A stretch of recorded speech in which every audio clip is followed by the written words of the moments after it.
하나님의 말씀 보도하겠습니다. 우리는 우리에게 주신 하나님의 말씀은 신약성경 로마서 8장 26절로 30절 말씀입니다. 제가 봉독합니다. 이와 같이 성령도 우리의 연약함을 도우시나니 우리는 마땅히 기도할 바를 알지 못하나 오직 성령이 말할 수 없는 탄식으로 우리를 위하여 친히 간구하시느니라. 마음을 살피시는 이가 성령의 생각을 아시나니 이는 성령이 하나님의 뜻대로 성도를 위하여 간구하심이니라. 우리가 알거니와 하나님을 사랑하는 자 곧 그의 뜻대로 부르심을 입은 자들에게는 모든 것이 합력하여 선을 이루느니라. 하나님이 미리 아신 자들을 또한 그 아들의 형상을 본받게 하기 위하여 미리 정하셨으니 이는 그로 많은 형제 중에서 맏아들이 되게 하려 하심이니라. 또 미리 정하신 그들을 또한 부르시고 부르신 그들을 또한 의롭다 하시고 의롭다 하신 그들을 또한 영화롭게 하셨느니라. 아멘. 이는 하나님의 말씀입니다.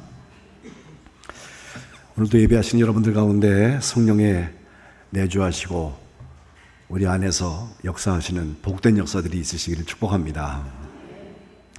우리 고인옥 장로님의 어머니가 소천되셔서 오늘 새벽같이 주일 장례를 하고서 와서 여러분 예배를 같이 드리는데 우리 교우들이 짧은 시간에 알려드렸는데도 다 오셔서 어제 오늘 장례를 잘 치르게 된 것을 감사드리고 벌써 장례 다 마치고 집으로 가셨더라고요. 제게 전화가 왔습니다. 그래서 여러분 감사하다는 인사를 먼저 전합니다.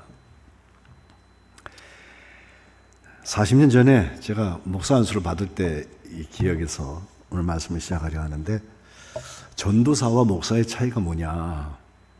전도사로 신학교 졸업하면 이제 사역을 하다가 목사가 된 다음에 달라지는 게 두 가지가 있는데 하나는 성례를 집념할 수 있게 되잖아요. 그래서 이제 이 로브스톨, 이 성의를 잊게 되고 영대를 걸고 그리고선 예비전을 집례하게 된다. 성만찬과 세례예식을 거행할 수 있게 되었다. 그리고 다른 하나는 예배 끝에 축도하죠. 축도. 예? 축도를 목사는 할 수 있고 전도사는 하면 안 되는 거로 저는 그렇게 배웠고 교례장정에 안수 받고선 해라 이렇게 되어 있으니까 우리는 그렇게 목사가 된 다음부터는 축도할 수 있게 되었다. 이걸 큰 변화로 알고서 처음 사역을 시작했던 때가 생각이 납니다. 여러분 가끔 이렇게 앞에 단에 섰을 때 앞이 깜깜해지고 아무 생각도 안 날 때가 있잖아요.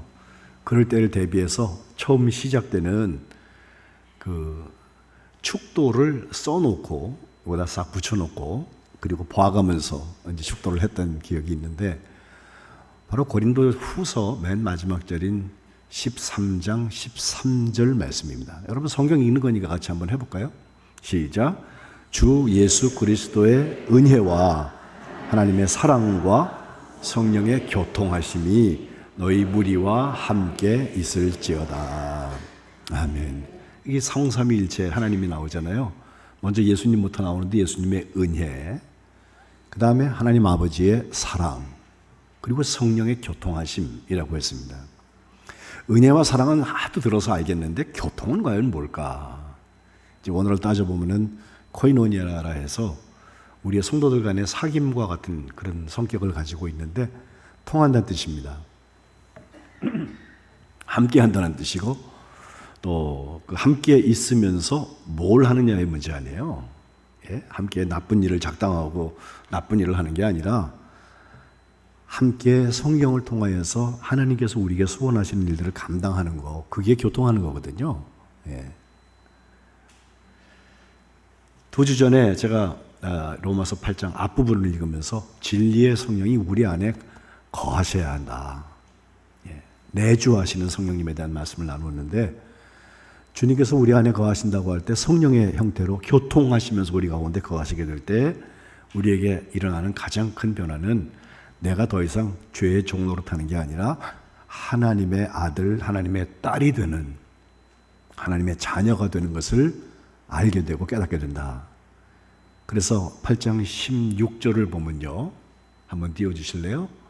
성령이 친히 우리 영과 더불어서 우리가 하나님의 아들, 딸, 자녀인 것을 증언하신다고 그랬거든요.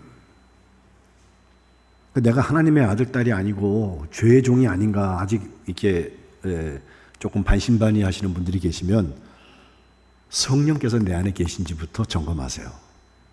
그러면 정말 예수님을 영접하는 자, 곧 그 이름을 믿는 자들에게는 하나님의 자녀가 되는 권세를 주시겠다고 하는 그 말씀이 확실히 믿어지고 나는 하나님의 딸이고 하나님의 아들이다.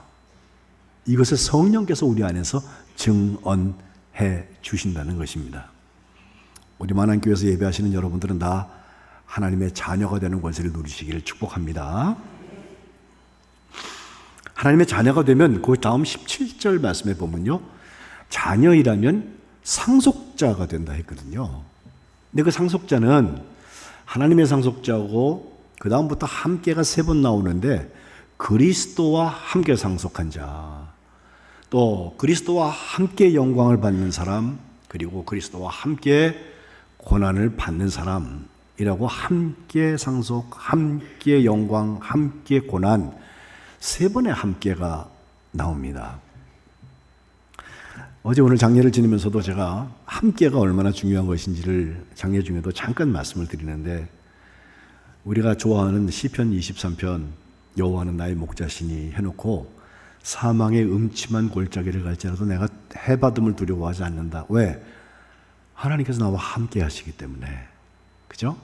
함께가 그렇게 중요한 거예요. 누구랑 같이 길을 걸어가느냐는 확실히 중요한 것 같아요. 여기 상속도 내가 혼자서 다 갖는 게 아니라 예수님과 함께 상속하는 것이고, 그것이 예수님과 함께 영광을 받기 위하여서 오늘 예수님과 함께 고난받는 자리에 서는 것이 어쩌면 당연하다는 것입니다. 그리고 이것은 하나님의 자녀들만 할 수 있는 것입니다. 오늘 본문 앞에 로마서 8장에는 탄식이라는 말이 나오는데, 탄식이 3가지가 있어요. 첫 번째는 피조물의 탄식이라는 게 나오는데요, 보통 하나님이 만들어 놓으신 모든 것들 중에 탄식할 때 보니까요, 그 탄식이 혼자서 한숨을 푹푹 쉬는 탄식이 아니라 여럿이 모여서 함께 탄식하는 것으로 되어 있습니다. 거기도 함께가 있어요. 22절에 피조물이 다 이제까지 함께 탄식하며 함께 고통을 겪고 있는 것을 우리가 안다 그랬거든요. 실제로 자연 상태로 놔두면 사람들이 있는 곳에, 또 심지어 자연이 있는 곳에도 가보면 탄식들이 있어요. 그래서 하나님의 아들들이 나타났으면 하는 기대를 가지고 있는 것이 세상의 원리입니다. 그런데 이렇게 함께 탄식하는 피조물의 탄식과 함께 우리들의 탄식은 어떤 것인가 보니까, 이것은 함께 탄식하는 정도가 아니라 우리 안에서 우리끼리 가지고 있는 탄식의 이야기가 있게 되는데, 23절 오늘 본문 바로 앞에 나오는 이야기에 보면 우리 곧 성령의 처음 익은 열매를 받은 우리까지도 속으로 탄식한다. 이 속으로라는 것은 내 안에라는 뜻이 아니라 우리들 사이에라고 하는 뜻을 가지고 있어서 이 역시 함께의 성격을 가지고 있습니다.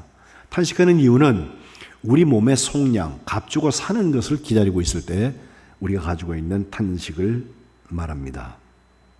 실제로 예수님의 재림과 예수님의 완성을 기다렸던 초대교회 사람들은 예수 믿는다는 이유로 순교당하고, 예수 믿는다는 이유로 사회에서 출교당하고, 참 어려운 고난의 시간들을 겪게 될 때 오히려 그들은 소망 가운데 탄식하면서 우리들이 같이 공유하고 있는 것들이 우리가 구속받기를, 속량받기를 기대했던 그런 처음 교회에 피 묻은 역사가 있습니다. 그래서 로마서 5장에 보면 제가 난인 연망들 하는데, 환난은 인내를, 인내는 연단을, 연단은 소망을 낳는다고 했거든요. 환난이 와서도 그 환난에서부터 탄식으로 끝나는 것이 아니라 인내, 연단, 결국 소망을 이루게 되기 위하여서 우리가 정말 기다리고 또 기다리고 한 번 더 기도하는 삶을 살게 되는 것입니다. 보면 바로 앞에 보면 보지 못하는 것을 바라는 사람은 참음으로 기다려라. 참음으로 기다려라. 이렇게 피조물의 탄식과 우리들의 탄식과 함께 오늘 본문이 소개하고 있는 진짜 탄식이 있는데 그것이 바로 성령께서 탄식하는 것입니다. 그 탄식의 성격은 말할 수 없는 탄식이라 했습니다. 우리가 탄식, 아유, 저 사람은 그래서 탄식하지, 그래서 힘들어하지, 한숨 짓고 있지라고 하는 원인을 우리가 얘기할 수 있는데 성령께서 탄식하는 것을 가만 보면 어떻게 말로 할 수 없는 탄식을 하고 계시다는 거예요. 왜 그런가? 26절, 성령께서 우리의 연약함을 도우실 때 우리가 무엇을 기도해야 되는지도 알지 못하고 기도한다고 앉아있어요. 마땅히 기도할 바를 알지 못하는 우리들 때문에 성령께서 말할 수 없는 탄식으로 우리를 위하여서 친히 간구하신다는 거예요. 그러니까 중보기도의 원조는 성령께서 하시는 거예요. 그게 성령의 교통하심 중에 하나입니다.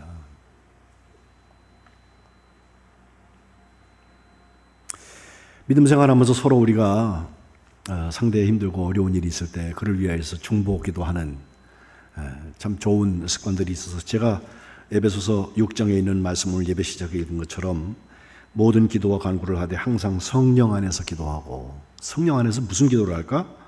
깨어 구하기를 항상 힘쓰며 여러 성도를 위하여서 구하여라, 이렇게 말씀하고 있는데 이것이 복음의 전신 갑주를 입은 다음에 우리가 할 일 바로 기도입니다.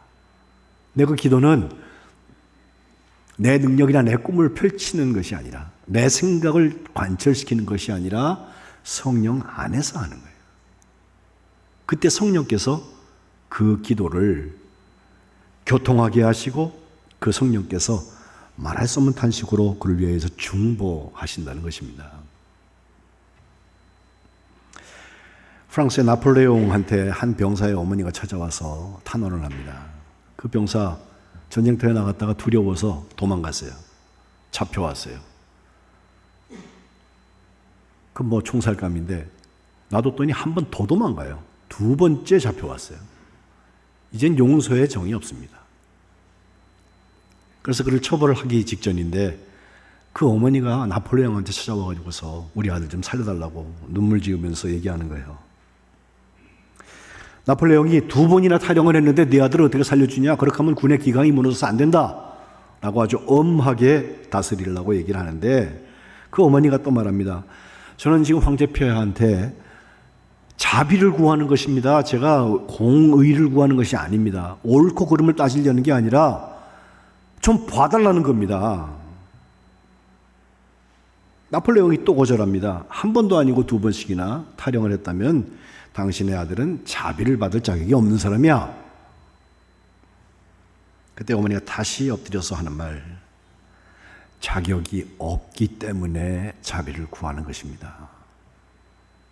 받을 자격이 있다면 그것은 이미 자비가 아닌 것입니다. 내 아들에게 황제의 자비를 베풀어 주옵소서 라고 바짝 엎드려서 기도할 때, 구할 때 그 간절한 어머니의 간구를 보고서 황제가, 나폴레옹이 용서해 주었다는 이야기가 있습니다. 아무 자격이 없기 때문에 자비를 구하는 거, 그 역시 우리의 기도의 시작점입니다. 나의 잘한 거, 좋은 것만 생각나는 게 아니라 내가 부족한 것들이 생각날 때 주님 불쌍히 여겨주시고 이 죄를 용서해 주시고 다시는 그 죄를 범치 않게 저희들 인도해 주세요 라고 하나님께 구하는 거, 성령께서 우리 안에서 중보하시는 일인 것입니다. 우리 만안교회가 55년 동안 이곳에서 복음을 전했는데 돌아온 주일이 이제 55번째 생일이거든요.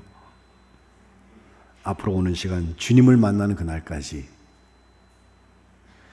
정말 주님께서 원하시는 아름다운 교회의 모습으로 그 성령의 중보하시는 기도의 역사가 우리 교회에서 이루어지시기를 축복합니다. 여기 성령의 도우심과 간구하심에 대한 이야기를 우리가 보면서 참 중요하게 생각하는 것 하나가 하나님의 뜻대로라는 것입니다. 27절 한번 우리 다 같이 다시 읽어봅시다. 앞으로 올려주세요. 아랫줄 시작. 마음을 살피시는 이가 성령의 생각을 아시나니 이는 성령이 하나님의 뜻대로 성도를 위하여 간구하심이니라. 아멘. 하나님의 뜻대로입니다. 내 뜻대로가 아니에요. 예수님도 십자가를 앞두고선 겟세마네 동산에서 기도하실 때 나의 원대로 마옵시고 아버지의 원대로 하옵소서. 그게 기도거든요. 성령께서 뭘 기도해 주실까? 우리를 불쌍히 여겨서 우리가 원하는 것을 그냥 안 되는 것도 해주고 그러시는 분일까? 그건 아닙니다. 마음을 살피시는 그분이 성령의 생각을 다 알고 계셔서 그의 뜻대로, 하나님의 뜻대로 성도를 위해서 간구하시는 성령의 간구의 역사를 우리에게 허락하신다는 거예요. 우리가 그 쓰임을 받을 때 참된 행복과 평강과 기쁨이 넘치게 되는 것입니다. 제가 6월 첫날 우리가 예배를 드릴 때 이제 사울과 다윗을 같이 비교하면서 볼 필요가 있습니다 라고 하면서 한 달 시작했거든요. 오늘 오후 예배 때 제가 다윗 얘기를 좀 더 하려고 그래요. 근데 다윗과 사울이 똑같이 하나님의 영의 감동을 받아서 기름 부음을 받고 왕으로 쓰임을 받았는데 뭐가 차이였을까? 사울은 그냥 그 당대에서 끝나고 다윗은 계속해서 이어져서 결국은 다윗의 후손 중에 예수님이 나오게 되고 정말 영원한 통치의 역사가 지금까지도 계속되고 있고 앞으로도 계속될 거라고 저는 보는데, 여러분 생각해 보면 사울과 다윗의 차이가 어디에 있나? 뜻대로라는 데 있어요. 뜻대로.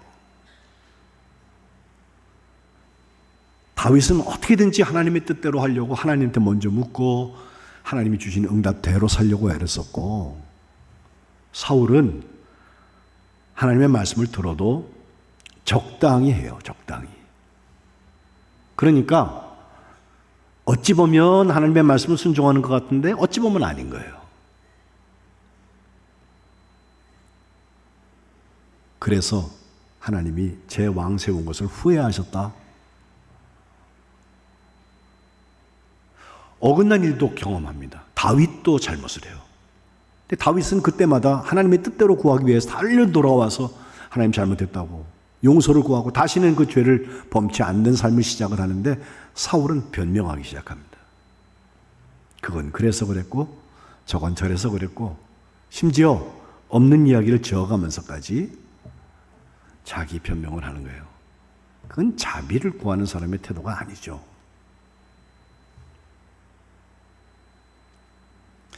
성령의 도우심과 간구하심은 성령께서 하나님의 뜻대로 성도들을 위하여서 간구하신다고 할 때 우리의 변호사의 역할을 분명히 하시지만 우리의 사정을 봐달라고 하나님께 구하는 것이 아니라 하나님의 뜻대로 우리의 삶 가운데 이루어지기를 기도하시는 거예요. 그리고 그것을 우리가 좋아하는 28절 합력하여 선을 이루게 하시는 자리다라고 설명하는 것입니다. 어떤 사람들이 하나 합력하여서 선을 이룹니까? 하나님을 사랑하는 사람들입니다. 하나님의 뜻대로 부르심을 받은 사람들이 모든 것이 합력하여서 선을 이루는 것이지, 자연인들끼리 모여 있을 때 거기에 모든 것이 합력하여서 선을 이루지 않습니다. 저마다 자기의 경험 비평과 이해 타산과 자기의 익숙함에 빠져 있기 때문에 서로 다른 얘기, 동상이몽하고 있어요. 언제는 친했다가 그 다음 날은 원수가 되기도 해요.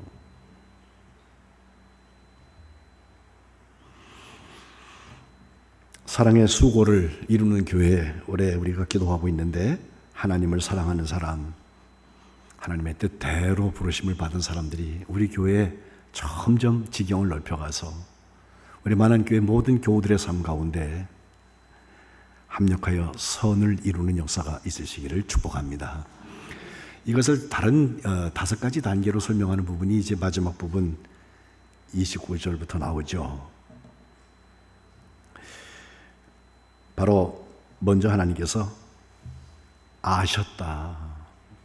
하나님께서 먼저 아셨다는 이야기가 상당히 중요합니다. 우리는 예정이라고 해서 가만 보니까 저 사람은 세상에서 조금 형편없이 마음대로 살았는데 마지막 때가 되니까 어느새 거룩해져가지고 회개할 거 다 하고 그리고 하나님 앞에 싹 가더란 말이야. 천국 갔을 거야. 이렇게 믿어지는 사람들이 있는가 하면 반대로 오랜 시간 동안 정말 성령과 동행하면서 하나님의 일들을 잘 감당하다가 마지막에 끝이 나빠져가지고선 엉망이 되는 사람들도 있어요. 그걸 보고서 우리가 말할 때 어떻게 하다 그렇게 됐을까? 원래 그렇게 예정되어 있는 거야. 원래 그렇게 천국 가게 되어 있고 원래 그렇게 지옥 가게 되어 있어라고 예정을 갖다가 극단적으로 표현해서 운명론적으로 표현하는 사람들이 있거든요. 그 예정을 말하는 게 아니에요. 하나님이 나를 하나님의 자녀로 삼으시고 성령께서 내게 그것을 증언하신다고 하는 게 얼마나 기쁘고 감사한 일인지, 확률을 볼 때에도 정말 불가능한 일인데 예수님의 보혈을 통해서 내가 그 일이 일어났다고 하는 게 얼마나 귀한 일인지, 그때 감사와 찬양과 영광과 모든 것을 드려서 하나님이 저를 정하셨군요, 만세전부터 정하셨군요라는 얘기 그때 나오는 거예요. 교회에 들어오면 난 그 시간부터 갑자기 그 사람이 거룩해진 게 하나님이 옛날부터 너를 정하셨다, 그게 아니에요. 그런데 모든 것을 미리 정하시기 전에 미리 아셨다 해서부터 시작하세요. 우리를 아시잖아요. 우리도 우리 자신을 잘 모를 때 하나님이 우리를 알고 계시잖아요. 성령의 역사입니다. 모든 것을 미리 아시고 미리 정하신 다음에는 우리를 부르셔서 우리의 이름을 부르시고 불러내셔서 그들을 예수님의 보혈로 씻으셔서 의롭다고 하시고, 사실 의로워서 의롭다고 한 게 아니라 예수님의 공로로 의롭다고 하시고, 그 다음에 우리를 영화롭게 하셨다. 이게 5단계거든요. 우리가 합력하여서 선을 이룬다, 합력하여서 선을 이룬다라고 하는 이야기는 그렇게 쉽게 쓰여지는 말이 아닙니다. 내 말 좀 들어줘, 내 편 좀 들어줘 라고 해서 합력하여서 선을 이루는 게 좋은 거야, 그런 얘기가 아니에요. 성령께서 끊임없이 관심 가지고 보고 계신 것은 하나님의 뜻대로 살고 있는지, 하나님을 사랑하는 사람인지,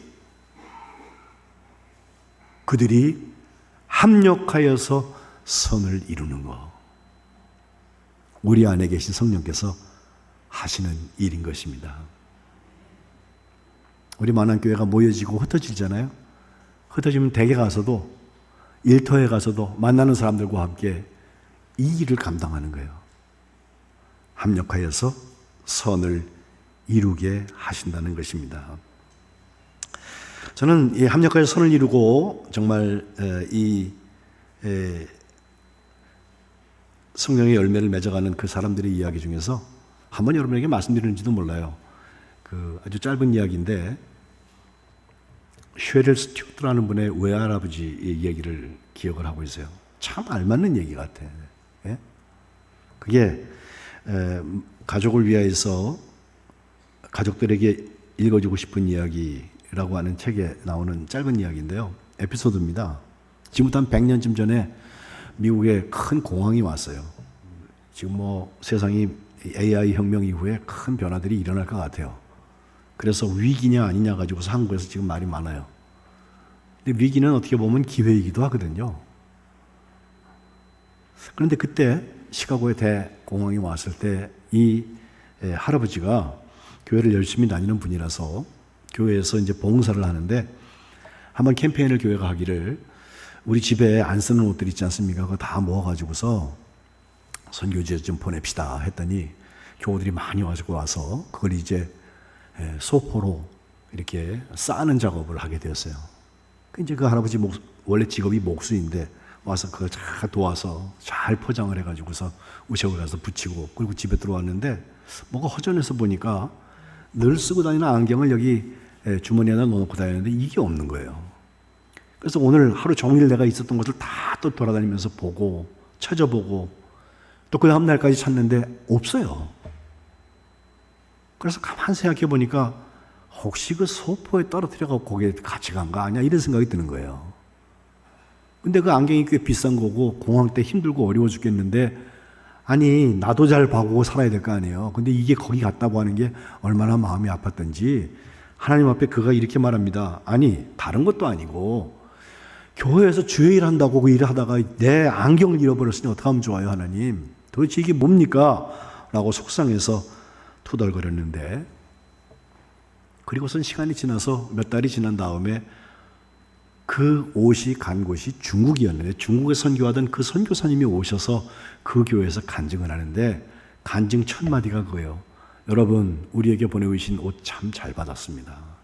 얼마나 감격스러운지 모릅니다 하면서 그 다음에 하는 말이 옷에 대한 이야기가 아니라 정말 저를 감동시킨 것은 열어보았더니 거기 안경이 하나 있었다는 거예요. 근데 이 옷이 오기 바로 전에 공산당이 와가지고 다 쓸고 지나가가지고 그거 어떻게 몸싸움 하다가 안경 떨어져갖고 안경이 깨져갖고 그 다음부터 볼 수가 없게 되었는데 두통도 심하고 그래서 교우들과 함께 기도하고 있었는데 하나님께서 그 포장 속에 딱 열어보니까 안경이 하나 들어있는데 써보니까 자기 눈에 딱 맞더래요. 도수까지 맞춰갖고 여러분이 저한테 안경을 보내주셔서 너무너무 감사합니다라고 인사를 하더라는 거예요. 그 얘기를 듣고 있던 그 할아버지가 저 뒤에 앉아서 조용히 뜨거운 눈물을 흘립니다. 일부러 한 것도 아니고 실수로 떨어뜨린 그 안경이 그 선교사에게 그 오아시스에서 샘물 먹는 것처럼 꼭 필요한 것을 하나님께서 아주 밀리미터로 딱 재서 갖다 주신 것을 감사하는 간증 속에서 하나님을 사랑하는 자, 곧 그 뜻대로 부르심을 입은 자들에게는 모든 것이 합력하여서 선을 이루는구나 라고 하는 것을 깨닫게 됐다는 것입니다. 그 이야기의 제목이 완벽한 실수예요. 완벽한 실수.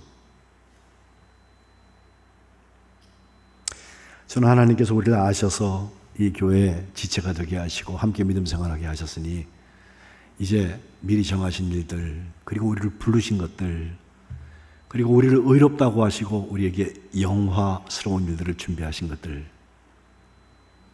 성령의 간구를 통하여서, 중보를 통하여서 우리 만안교회 이루어지시기를 주님의 이름으로 축복합니다. 기도하겠습니다. 하나님 고맙습니다. 저희들의 삶 가운데 진리의 성령이 오셔서 저희들의 주인 되어주시고 저희 안에 내주하시면서 저희의 일거수일투족 생각 하나까지 다 헤아려 주시고 하나님의 자녀의 권세를 회복시켜 주신 것을 감사드립니다. 자녀라면 상속자라 하셨는데 함께 공동 상속자요, 또 함께 공동의 영광을 향하여서 걸어가는 하나님의 공동으로 고난받는 자라 하셨사오니 저희들의 오늘의 삶 가운데 주님의 십자가와 부활의 역사가 나타나게 하시고 성령이 동행하시는 아름다운 중보의 열매가 맺혀지게 도와주옵소서. 세상은 단식하고 우리도 단식하며 성령께서 단식하실 때 말할 수 없는 탄식으로 하고 계시는 저희들의 삶의 현장을 주님 기억하여 주시고 간섭하여 주시고 동행하여 주셔서 성령께서 간구하시고 도우시는 그 일들이 합력하여 선을 이루는 열매가 맺혀지게 도와 주옵소서. 저희들로 하여금 미리 아시고 미리 정하시고 부르시고 의롭다 하시고 결국 영화롭게 하시는 하나님의 아름다운 일들에 쓰임받는 만안교회 되게 하여 주옵소서. 예수님의 이름으로 기도드립니다. 아멘.